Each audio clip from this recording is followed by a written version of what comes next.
एक आयत पढ़िए मेहरबानी से। कौन सा अध्याय है? 9वां अध्याय। कौन सी आयत? 7वीं आयत की आखिरी लाइन। क्या लिखा हुआ है भाई? यहां लिखा हुआ है, सेनाओं के यहोवा की धुन के द्वारा यह हो जाएगा। सेनाओं के यहोवा की धुन के द्वारा यह हो जाएगा। The zeal of the Lord of hosts will perform this. परमेश्वर यहोवा की धुन के द्वारा, धुन, किसी धुन की चर्चा की जा रही है। यशाया भविष्यद्वक्ता 9वें अध्याय के अंदर एक धुन की चर्चा कर रहा है। हम लोग को बहुत धुन होती है, ये सजा हुआ है, ये किसी धुन का कारण है। आप आज इबादत में यहां मौजूद हैं, ये धुन का कारण है। कुछ करना मांग रहा है खुदा, कुछ चीजें उसकी अनुकूल नहीं हो पाई, मिजाज के अनुकूल नहीं हो पाई जैसा उसका मिजाज है। उसका कैसा मिजाज है भाई? खुदा का कैसा मिजाज है? पवित्र उसका मिजाज है, और उसके परस्तार भी पवित्र बने। पवित्र बने, कहिए पवित्र बने। चर्च आने वाले सिर्फ नहीं, गाना गाने वाले सिर्फ नहीं, प्रेज एंड वर्शिप करने वाले ही सिर्फ नहीं, सब कुछ मिल मिलाकर एक अप्रोच है, उसके परस्तार पवित्र बने जैसा कि वो पवित्र है। यहोवा की धुन के द्वारा यह हो जाएगा। और आपको बताना चाहता हूं, उसकी धुन जिस काम में हो जाती है, अगर उसमें कोई भी, मैं कह रहा हूं कोई भी अड़ंगा लगाएगा, वो नुकसान उठाएगा। उसकी धुन है। हमारी भी धुन होती बहुत सी चीजों को करने की। इस उम्र में आके हार्ट अटैक पड़ने के बाद भी बहुत सी कामों की धुन है, हम करेंगे। हमारी मेम साहब मना करती, ये नहीं करो, वो नहीं करो, यहां ना चढ़ो, वहां ना चढ़ो। हमने किस बात से डरते हो? नुकसान हो जाएगा कुछ। हमने कहा खुदा बाप भी अगर ये सोचता कि उसके कुछ करने के कारण से कुछ नुकसान हो जाएगा, और हुआ, उसी ने किया, आदम हवा को बनाया और उधर शैतान को पहले गिरा दिया, और पाप हो गया, धरती पे पाप आ गया। तो अगर खुदा सोचता तो फिर कुछ होता ही नहीं, हम लोग भी नहीं होते। लेकिन वो काम करने वाला परमेश्वर काम करता है। दूसरा जन उसके बरक्स क्या कर रहा है, इस बात की परमेश्वर को परवाह नहीं होती। उसको मालूम है, मैं सर्व सामर्थी परमेश्वर हूं, सर्वव्यापी परमेश्वर हूं, मैं पराक्रमी परमेश्वर हूं, मैं कर लूंगा। खुदा बाप ने भी धुन करी है, और वो करके रहेगा। एक काम की धुन है, और वो करके रहेगा, और कोई भी उसके रास्ते में आ जाएगा, वो नुकसान उठाएगा। हम आपसे भी बताना चाहते हैं, परमेश्वर काम कर रहा है, आज भी कर रहा है, और उसके काम को करने दीजिए। बल्कि कहिए खुदा बाप मुझे बताओ मैं क्या करूं आपकी मदद में। मुझे वो लोग अच्छे लगते हैं जब कभी मैं काम कर रहा हूं, वो कहें वादी साहब बताओ मैं भी करूंगा इसमें, आप हट जाओ मैं करूंगा। हमने कहा तुम भी हाथ बटाओ, लेकिन मैं तो करूंगा, क्योंकि मुझे धुन है। आज ये चर्च यहां पे तामीर होकर जो इतना सब कुछ हो रहा है, एक धुन है इसके पीछे, एक धुन है। हम करेंगे। और मैं आपसे आज कहना चाहता हूं, एक धुन पाल लीजिए अपनी जिंदगी के अंदर, एक धुन पाल लीजिए, और धुन के अलावा और कुछ नहीं। और पाल लीजिए, और आपको बताना चाहता हूं, एक दिन लगेगा, हो सकता है एक हफ्ता लगाए, हो सकता है एक महीना लगे, या एक साल लगा, या एक पूरी जिंदगी लग जाए, काम तो होके रहेगा। खुदा बाप ने जो उस समय बाग अदन के बाद प्रारंभ किया था ना, वो धुन थी, और वो धुन चलाता रहा, चलाता रहा, चलाता रहा, और उसको जमीन पर आना पड़ा, मार खाना पड़ा, जान देनी पड़ी, और फिर आएगा, लेकिन वो करके रहेगा। Praise the lord. यशाया नबी की पुस्तक 9वां अध्याय पहले पद से आ जाइए।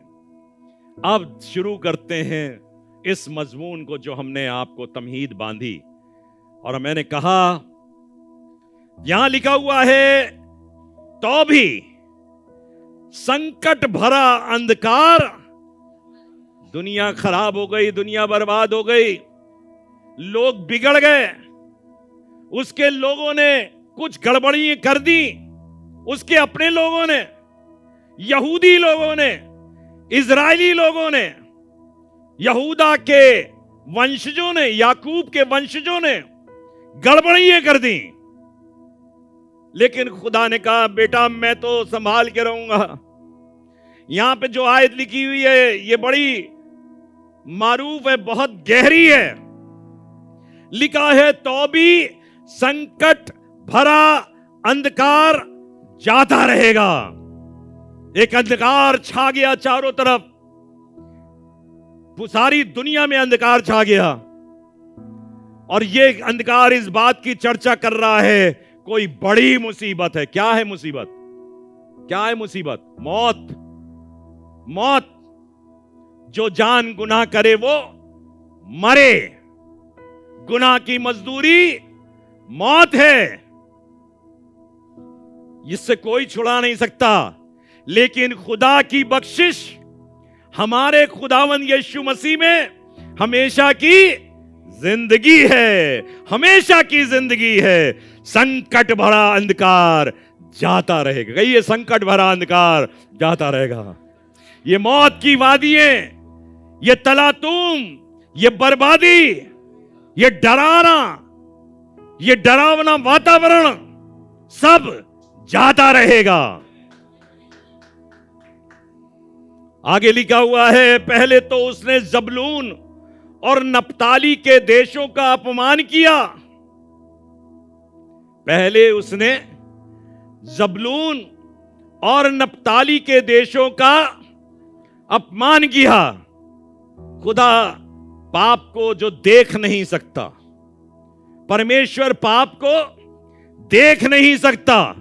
जब पाप को देखता है तो उसका क्रोध भड़क जाता है, क्रोध भड़कता है, गुस्सा भड़कता है। तो प्रारंभिक दिनों के अंदर जब उसका क्रोध भड़का, वो गुस्सा होने लगा, बहुत जबरदस्त तरीके से उसने उनके साथ बर्ताव किया। पुराने समय का मालूम है, जब खुदा गुस्सा होता तो क्या करता था? बहुत मारता था, बहुत मारता था, राज के राज तबाह कर देता था, राष्ट्र के राष्ट्र खत्म कर देता था। सिर्फ वो ये कहता था, मेरी सुनो, मेरी सुनो, मेरी बात सुनो, मैं जो कह रहा हूं उसको सुनो। और यहां पर दो चीजों का जिक्र है। इंसान गुनाह में गिर गया और खुदावंद यीशु मसीह को आसमान से जमीन पर आना पड़ा। तरीके से तरीके अपनाए गए। क्या किया? आपको मालूम होना चाहिए, अपने लोगों को बचाने के लिए वो क्या कुछ नहीं करता है। बहुत कुछ करता है, बहुत कुछ काम उसने किए हैं। और लिखा है मत्ती रचित सुसमाचार 4 अध्याय उसके 14, 15, 16 पद के अंदर, जल्दी से पढ़ दीजिए इसे आप मेरे लिए। Matthew 4 chapter 14, 15 and 16 verse. ताकि जो यशाया भविष्यद्वक्ता के द्वारा कहा गया था, ताकि जो यशाया भविष्यद्वक्ता के द्वारा ये कहा गया था वो पूरा हो। वो पूरा हो। क्या कहा गया था? जबलून और नप्ताली के देश, जबलून और नप्ताली के देश झील के मार्ग से, झील के मार्ग से, ताल की ओर से, यर्दन के पार, अन्य अन्य जातियों का गलील, जातियों के गलील जो लोग अंधकार में बैठे थे, जो लोग अंधकार में बैठे थे, उन्होंने बड़ी ज्योति देखी। उन्होंने बड़ी ज्योति देखी। और जो लोग मृत्यु के देश, और जो लोग मृत्यु के देश और उस छाया में बैठे थे, नप्ताली और जबलून में लोग अंधकार में बैठे हुए थे। इनसे परमेश्वर नाराज था, गुनाह ने घर कर लिया था। अब परमेश्वर कह रहा बेटा मेरी सुनो, मेरी सुनो, लेकिन नहीं सुन रहे। हुआ क्या था? अब मैं जरा उस जगह पे आपको ले जाना चाहता हूं। पहला राजा उसके 15वें अध्याय के कुछ पदों के अंदर ले जाऊंगा, और यहां पर लिखा हुआ है आसा एक बादशाह था। आसा नाम का एक बादशाह था। अगर आप पढ़ेंगे तो आसा बादशाह का जिक्र पहले राजा के अंदर और इतिहास के अंदर आपको मिल जाएगा, और इसी का जिक्र जाकर आपको यशाया नबी के अंदर भी मिलेगा। 10वें पद से पढ़िए। और वो यरूशलेम में 41 वर्ष तक राज्य करता रहा। और उसकी माता अबशालोम की पुत्री माका थी।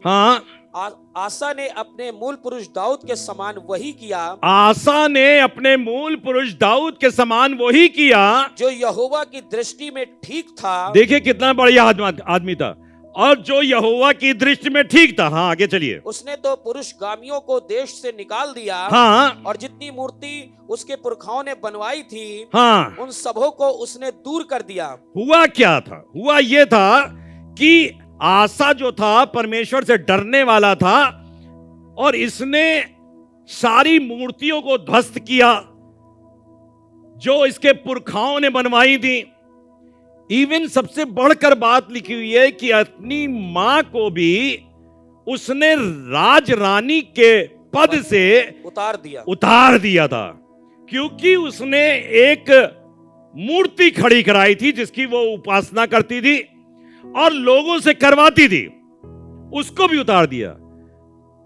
लिखा हुआ है इज़राइल के बादशाह बाशा ने अपने आप को मजबूत किया और यहूदा देश के बादशाह आसा के ऊपर हमला बोल दिया, उसके ऊपर आक्रमण कर दिया। एक जगह है जो इन दोनों देश के बीच में पाई जाती है जिसका नाम है रामा।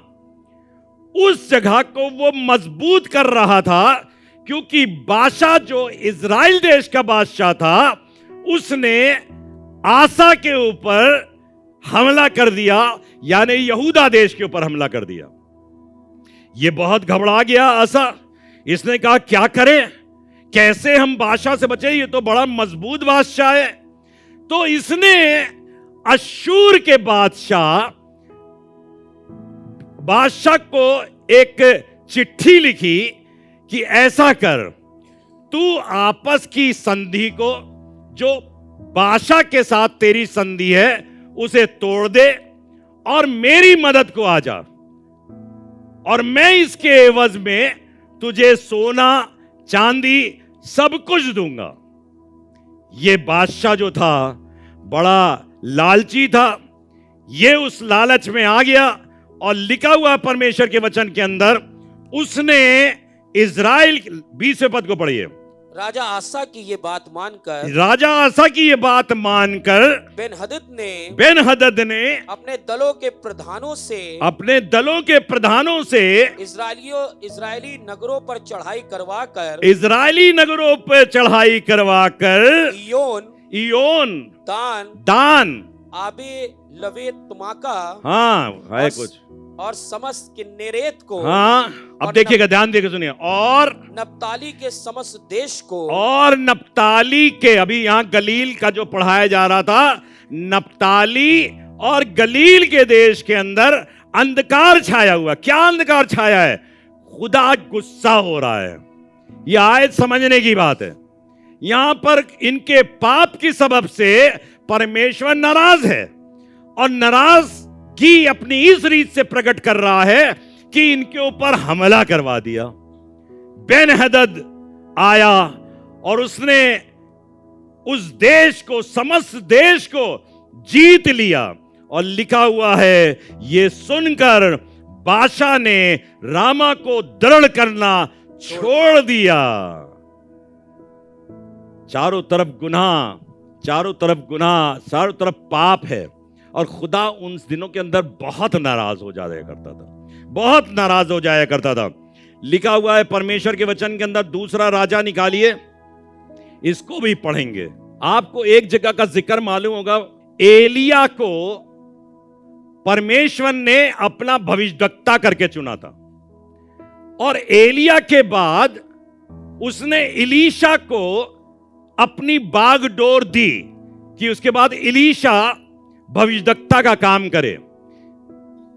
एलिया ने बहुत से बाल देवताओं को मार दिया, खत्म कर दिया, लेकिन परेशान था, खुदा से बातचीत कर रहा था।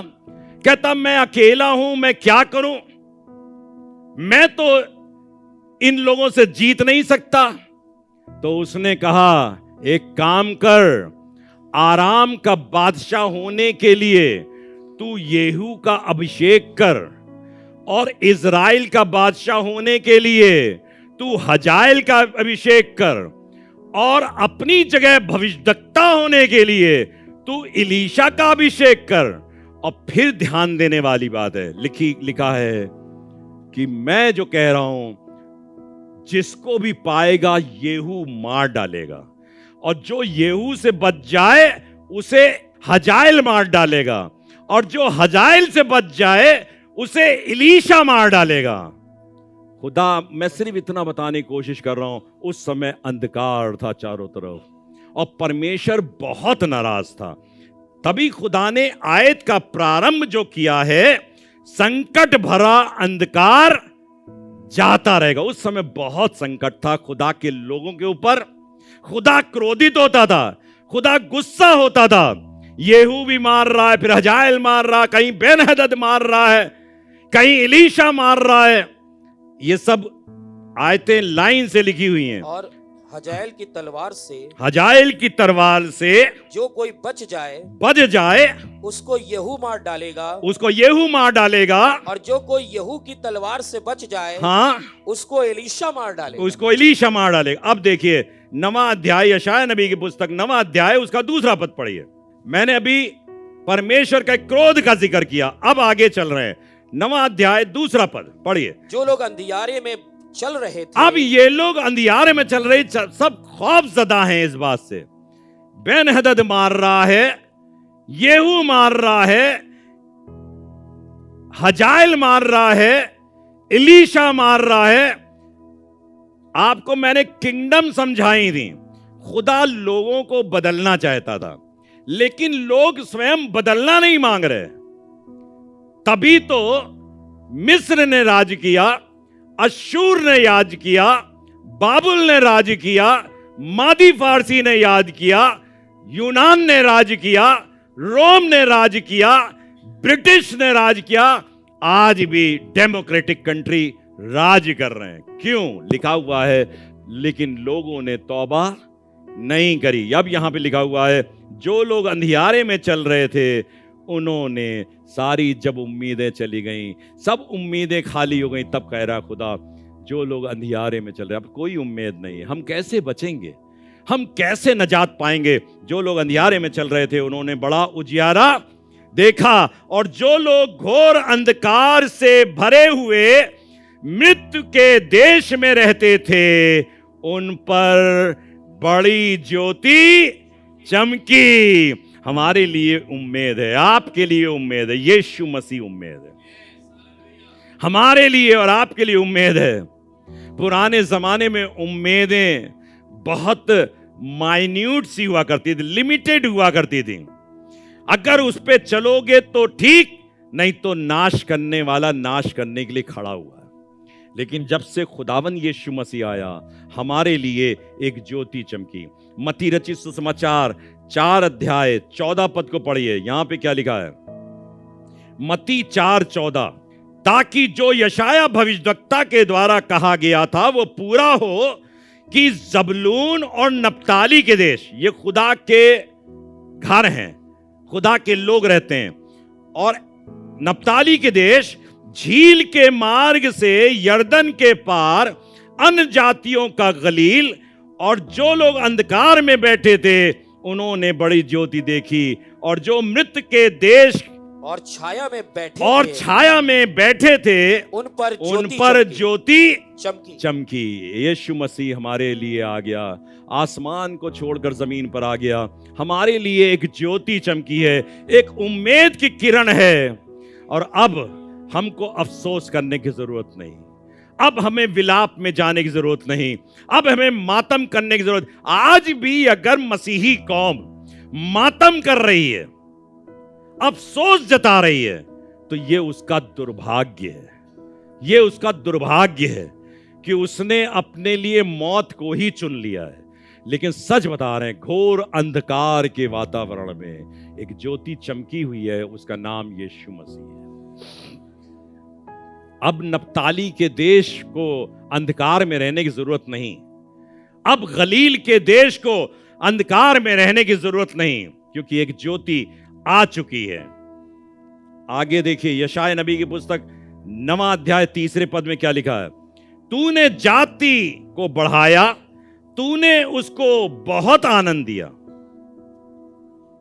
मैं एक बात को बड़े तजुर्बे के साथ और कलाम के ऊपर आधारित होते हुए कह सकता हूं कि अब खुदा के लोगों के लिए, खुदा की कौम के लिए मातम करने की आवश्यकता नहीं है, बिल्कुल मातम करने की आवश्यकता नहीं है। मैंने कहा ना, अगर मातम कर रहे हैं और आज भी दुखों में जीवन व्यतीत कर रहे हैं, तो इसका कारण यीशु नहीं है, हम खुद हैं, हम खुद हैं। We are the only person who are is responsible for our grievances.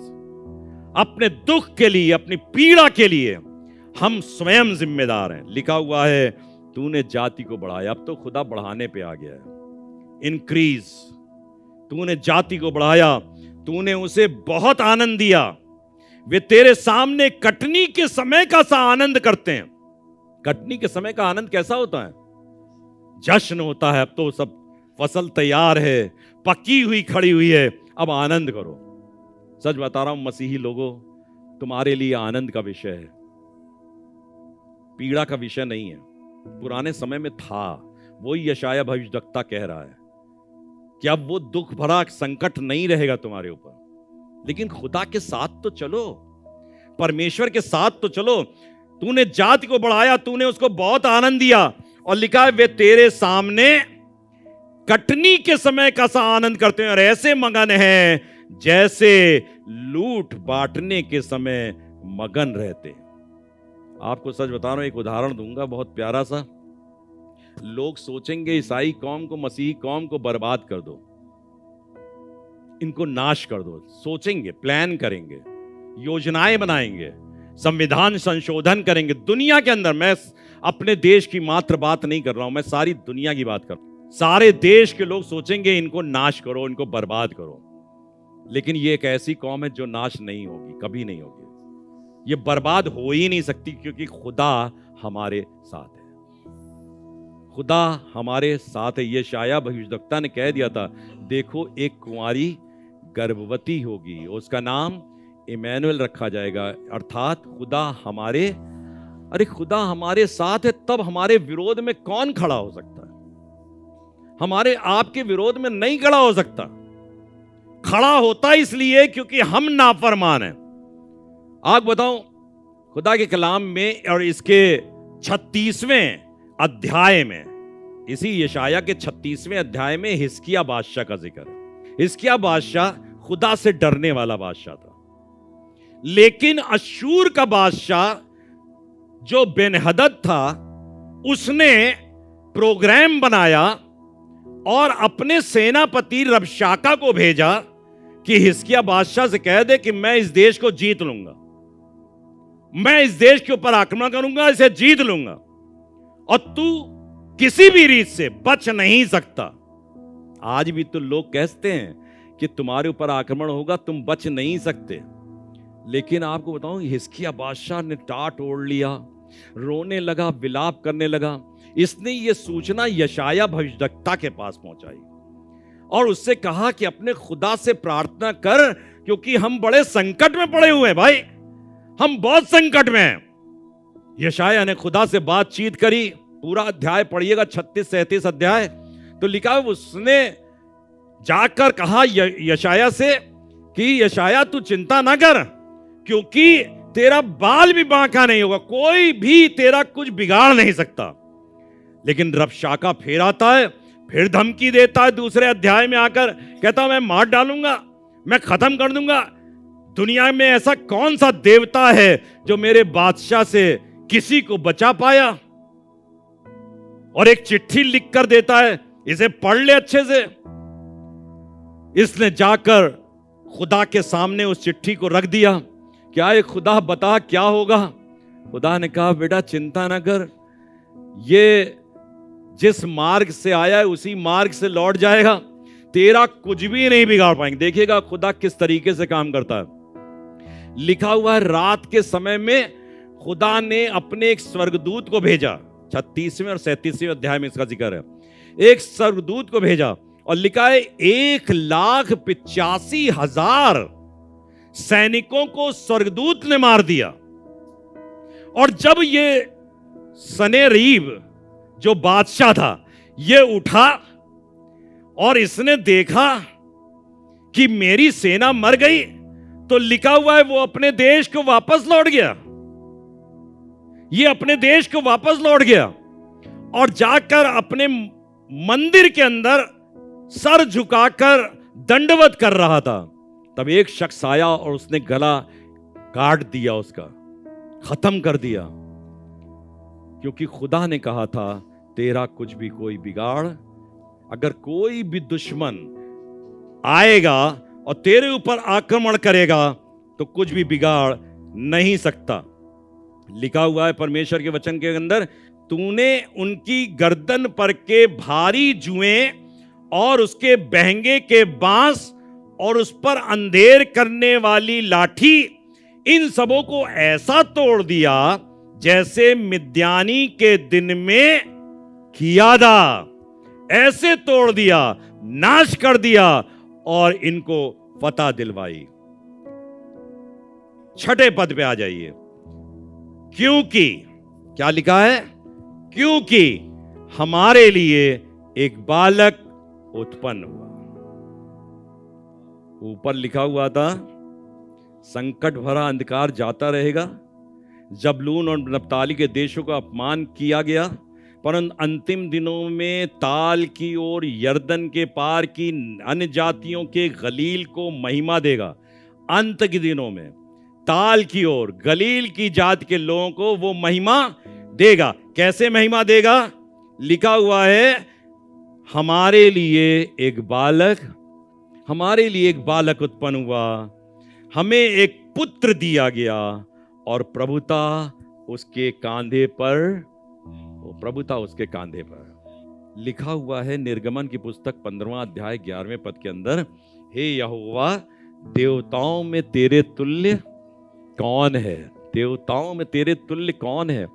तू तो पवित्रता के कारण, देखिएगा ध्यान देकर सुनिएगा, तू तो पवित्रता के कारण महाप्रतापी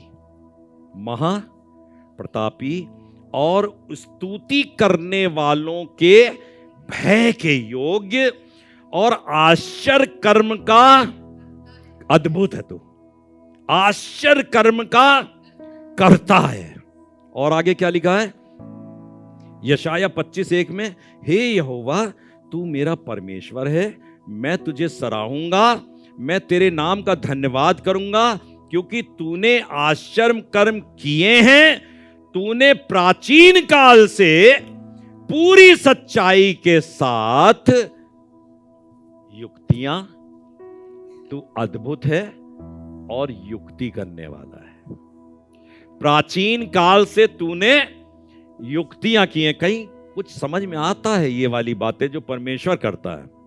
मैंने अंधे को देखा, उस पे मट्टी लगा दी, कहा जाकर इसे धो लेना। कहीं ऐसे कोई इलाज होता है? दामन को छू लिया, चंगाई मिल गई। खुदा के खादिम पतरस ने कहा ये रुमाल जाकर उसके शरीर पर रख देना, वो चंगा हो जाएगा। कोढ़ी आए, कहने लगे यर्दन की नदी में जाकर 7 बार डुबकी लगाना, तुम्हारा शरीर कोमल हो जाएगा। बड़ी अजीब बात है। वो अद्भुत युक्ति करने वाला है, अद्भुत युक्ति करता है। और आगे लिखा है पराक्रमी परमेश्वर। पराक्रमी, ये बातें जो उसके नाम के ताल्लुक से लिखी हैं, उसका नाम अद्भुत युक्ति करने वाला और पराक्रमी। वो सबके ऊपर प्रबल है। वो बेन-हदद राजा के ऊपर प्रबल है, वो सनेरीब राजा के ऊपर प्रबल है, वो फिरौन बादशाह के ऊपर प्रबल है, वो अश्शूरी बादशाह के ऊपर प्रबल है, वो बेबीलोन के ऊपर प्रबल है, वो मादी और फारसियों के ऊपर प्रबल है, सबके ऊपर प्रबल है। और आज के तारीख में जो बादशाह कहलाते हैं उनके ऊपर प्रबल है। और लिखा हुआ है अनंत काल का पिता। मैंने कहा ना, चलिए 2022 साल पहले ही उसे मान लीजिए, लेकिन यहां पे क्लियर कर रहा है अनंत काल का पिता। आज का पिता नहीं है, अनंत काल का पिता। लिखा है इब्रानियों की पत्री 1 अध्याय के 2 पद में, इन दिनों के अंत में हमसे पुत्र के द्वारा बातें की, जिसे उसने सारी वस्तुओं का वारिस ठहराया और उसी के द्वारा उसने सारी सृष्टि रची है। अनंत काल का पिता, वही अल्फा, वही ओमेगा है, वही आदि, वही अंत है, वही प्रारंभ है। ये बात हमारे जहन के अंदर बस जाए, वो अनंत काल का पिता है। फिर आखिरी बात जो इसमें लिखी हुई है, यशाया 9वें अध्याय 6 पद में, वो शांति का राजकुमार है, अद्भुत युक्ति करने वाला, पराक्रमी परमेश्वर, अनंत काल का पिता और शांति का राजकुमार। कहां से कष्ट आएंगे हमारे ऊपर? शांति का राजकुमार है। अंत के दिनों में ऐसा होगा, यशाया 2:2 में लिखा है, अंत के दिनों में ऐसा होगा, यहोवा के भवन का पर्वत सब पहाड़ों पर दृढ़ किया जाएगा, सब पहाड़ियों से अधिक ऊंचा किया जाएगा। हर जाति के लोग धारा की नाई उसकी ओर चलेंगे, और बहुत देशों के लोग आएंगे और आपस में कहेंगे, आओ हम यहोवा के पर्वत पर चढ़कर याकूब के परमेश्वर के भवन में जाएं, तब वो हमको अपने मार्ग सिखाएगा और हम उसके पथों पर चलेंगे, क्योंकि यहोवा की व्यवस्था सिय्योन से और उसका वचन यरूशलेम से निकलेगा। वो जाति जाति का न्याय करेगा और देश देश के लोगों के झगड़ों को मिटाएगा। वे अपनी तलवारें पीट कर, ध्यान देने वाली बात यह है, वे अपनी तलवारें पीट कर हल के भाल और अपने भालों को हंसिया बनाएंगे। तब एक जाति दूसरी जाति के विरुद्ध फिर तलवार न चलाएगी, न लोग भविष्य में युद्ध की विद्या सीखेंगे। वो शांति का राजकुमार होगा, प्रिंस ऑफ पीस। और यही प्रिंस है जो आपकी और हमारी जिंदगी में आज निवास करना चाहिए। ये निवास कर ले हमारे जीवन के अंदर, ये वास कर ले। शैतान हमें बार बार डराता है, कुंठित करता है, भरमाता है, मैं हूं मैं हूं मैं हूं। लेकिन मैं बताना चाहता हूं, खुदा है। आखिरी लाइन उसकी, ये सबसे बेहतरीन बात, उसकी प्रभुता सर्वदा बढ़ती रहेगी। आज से 2022 साल पहले मान लो ये शुरू हुई, तो उसकी प्रभुता घटेगी कि बढ़ेगी? आज 2022 साल हो गए तो उसकी प्रभुता तो और बढ़ गई ना। जब और बढ़ गई, फिर हम भयभीत क्यों होते हैं? तब हमारे लिए डरने की कोई आवश्यकता नहीं, उसकी प्रभुता बढ़ गई। लिखा हुआ है उसकी प्रभुता सर्वदा बढ़ती रहेगी और उसकी शांति का अंत ना होगा।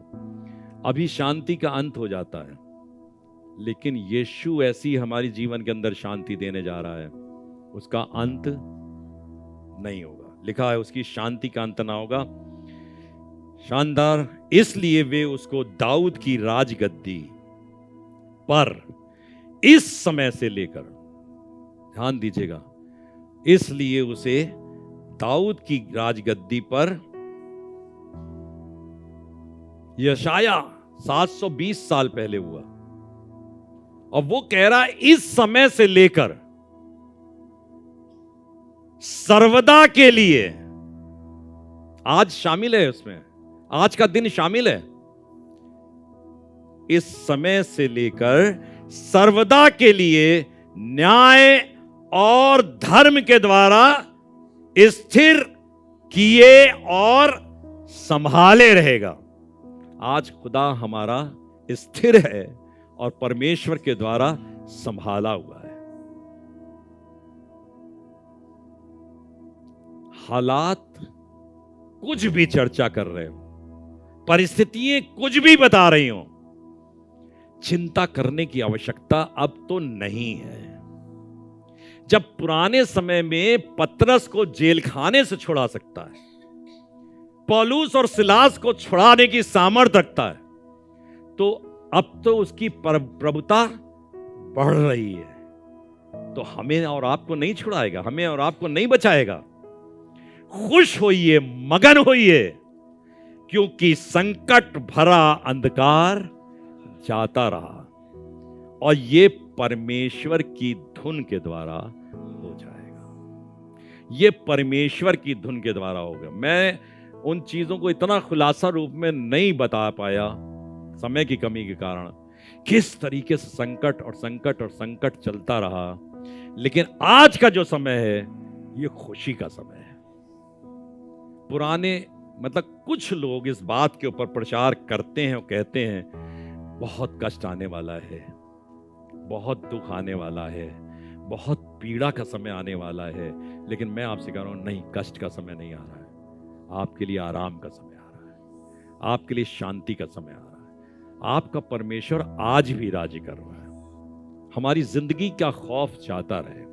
मैंने अपनी जिंदगी के खौफ को हटाया है, दूर भगाया है। नहीं, I will fight for our lord and saviour Jesus Christ. हम उसके लिए लड़ेंगे, उसके लिए युद्ध करेंगे। और आप कहेंगे लड़ने की आवश्यकता हमें नहीं पड़ेगी। मैंने 2 चीजें बताई। स्वर्गदूत आया, 1,85,000 मार दिए। बेन-हदद और सनेरीब कुछ नहीं कर पाए। मिद्यानियों को घड़ा फोड़ के खत्म कर दिया। ये वो खुदा है। ये बड़ा अजीब अद्भुत युक्ति करने वाला परमेश्वर है।